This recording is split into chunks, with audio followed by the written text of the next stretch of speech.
kaaraange gu wóor a wóor mi ngi nii yow mi nga xam ne da nga bëgg a mucc si làmbuñu nit ñi bëgg a mucc si bëtu nit ñi bëgg a mucc si pexe nit ñi ak ñi nga xam ne ñu ngi def lu ñu mën pour yàq la si liggéey pour yàq la sa sëy wala sa diggante pour faagaagal la ak ci côté bu mënti doon maa ngi leen digal ngeen jëfandikoo lii ma leen di bëgg a expliquer mu nekk nag mbir mu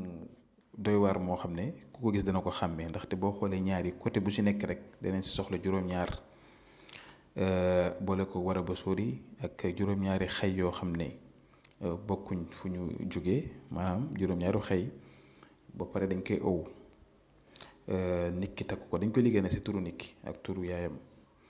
bu la neexee itam mën nañ ko liggéey si sa tur ak sa turu famille pour mu aar leen ndaxte dafa nekk mbir moo xam ne comme ni nga gisee noonu rek ay pic la yoo xam ne képp ku am xam-xam te gis ko dina xam comme ni nga ko gisee ñu leen ko expliqué nii lañ koy liggéey bu si nekk juróom-ñaar lay doon ñu boole ko dañ koy dagg ak lu muy ànd ak yépp lii képp koo xam ne am nga ko soit nga takk ko wala nga def ko sa saak muy ànd ak yow wala nga def ko sa kër sa appartement wala sa bureau wala sa place liggéeykaay ak fu mënti doon wala sax sa oto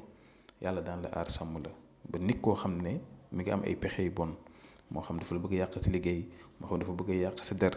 moo xam dafa bëgg yàqal sa sëy wala sa diggante moo xam dafa la bëgg yàqal sa dund carrément ba doo mën a tekkeeti dara wala alazim li képp ku ko am te jëfandikoo ko incha allah kenn du mën si yow dara dëgg la nag dafa xaw a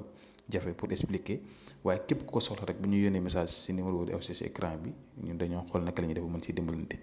ndax nekk na mbir moo xam ne képp koo xam si am na ko te képp ku lay liggéey di insister même soo moytuwul sax dana mujjee feebar wala mujjee dee kon mi ngi noonu képp ko ittiwoo rek nañu woo incha allah asalaamaaleykum wa rahmatullah wa barakaatu.